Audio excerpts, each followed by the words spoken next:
frustrating experience. Are you okay? Yeah, I'm perfectly fine. Well, what happened? So I'm almost home. I just turned off 7th Street onto 5th Avenue when all of a sudden a bird falls on the sidewalk in front of me. A bird.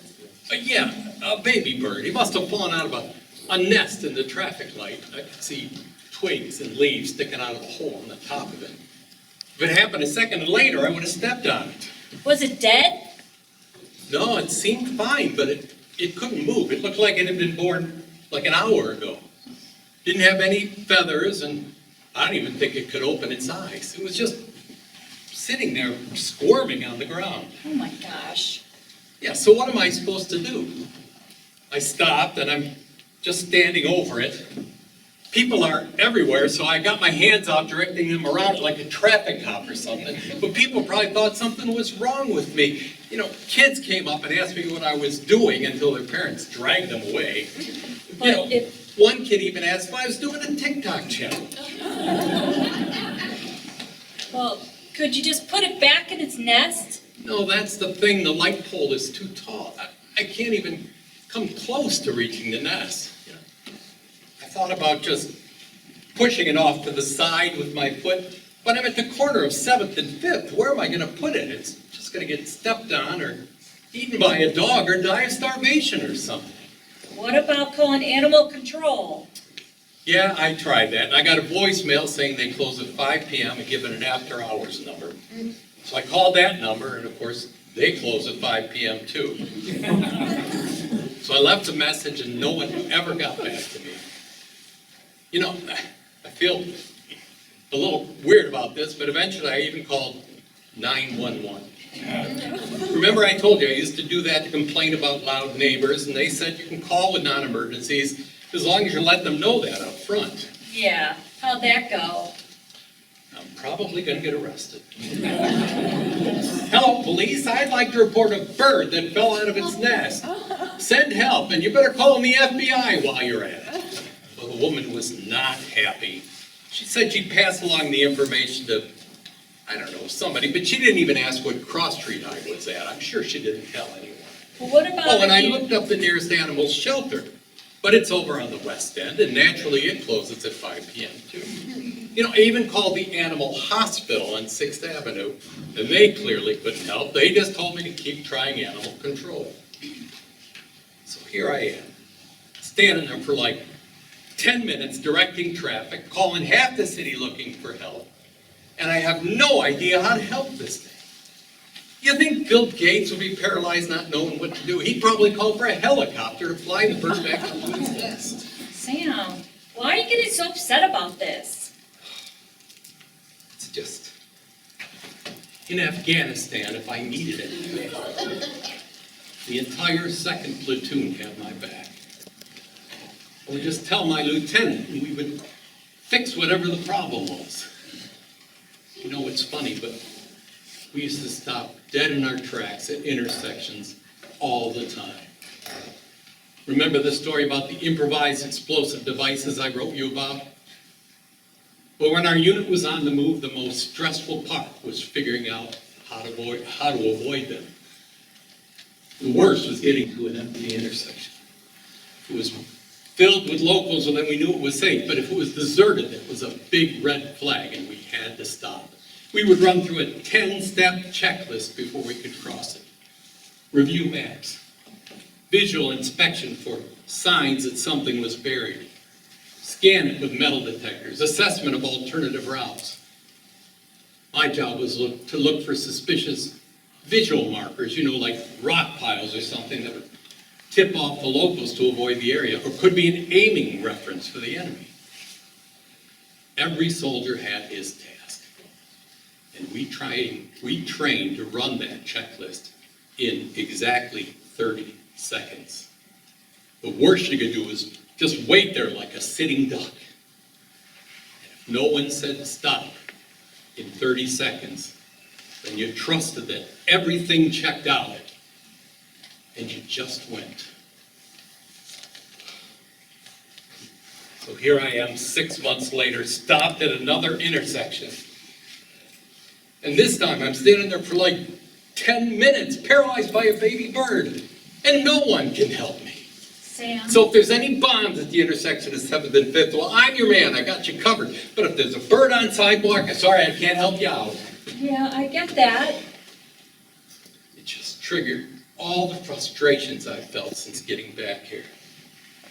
I just feel powerless here all the time. And all that training I have doesn't exactly come in handy when I'm living the civilian life here. You know, I see this bird situation as a reflection of something very different, Sam. What? Well, you're a protector. Spend your entire life protecting others. First your family when your father died, then your country when you enlisted, and then those people in Afghanistan, like that operation in Kandahar that you told me about. And today, it's a baby bird. That's an amazing strength you have to do that. Well, Do you think Bill Gates would stop and spend time standing over a baby bird to protect it from getting stepped on? You instinctively protect anyone or anything. It doesn't matter who. It doesn't matter if you get recognition, and it doesn't matter if you benefit. You'll get there, Sam. yeah, but we're talking about a baby bird here. I'm not exactly saving the world from some evil dictator or something. It doesn't matter. It absolutely doesn't matter. You don't have to be James Bond or defuse bombs to make the world a better place. Just think, if every person on earth would stop and maybe help an injured animal or a starving child or a person in distress every day, the world would be a much better place. Yeah, but And besides, how many people saw you standing at the intersection with your arms outstretched directing traffic? oh, hundreds. Rush hour at 7th and 5th? Right, and you mentioned a bunch of kids stopped and asked you what you were doing. Well, I bet some of them will remember this. I bet maybe a few will be affected by this. And maybe the next time they see an injured animal or a kid being bullied, they'll remember what you did and try to help them. Oh, Sam, you'll get there. People will see the skills you have, and you'll find your place back home. Thanks. So, where is the poor thing? Sam, you brought it home, didn't you? Well, I told you I tried everything. I couldn't figure out what else to do. I couldn't just leave him there. Oh, so now it's a him. I named him on the way home, Arthur. Arthur, the baby bird. Is it outside? Oh my God, Sam, it's in your pocket? Oh my gosh, what a cute little thing. But now you see why I couldn't just leave him there. But in your pocket? Couldn't you put him in a box or something? How am I going to have a box on my way home from work? You know, I initially thought I couldn't touch him. But, you know, after making like 1,000,000 phone calls and nobody willing to help me, I looked it up. And apparently it's not true that the mother will reject him. So I just scooped him up and put him in my pocket.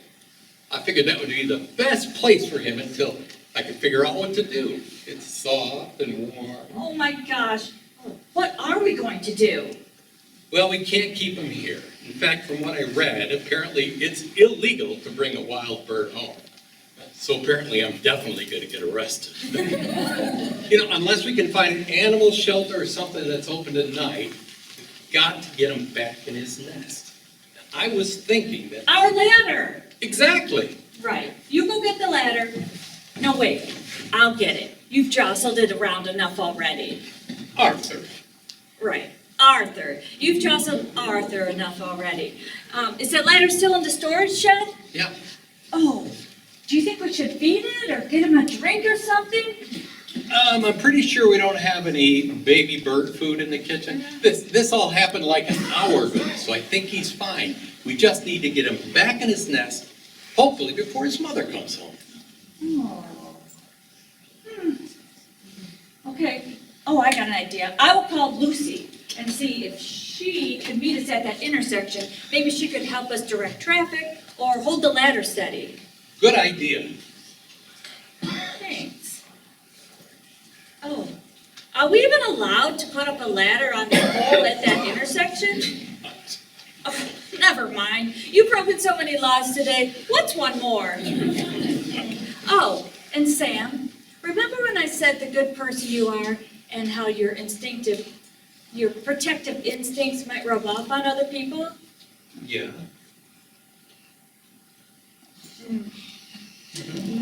Okay, let's do this. Let's get Arthur back home.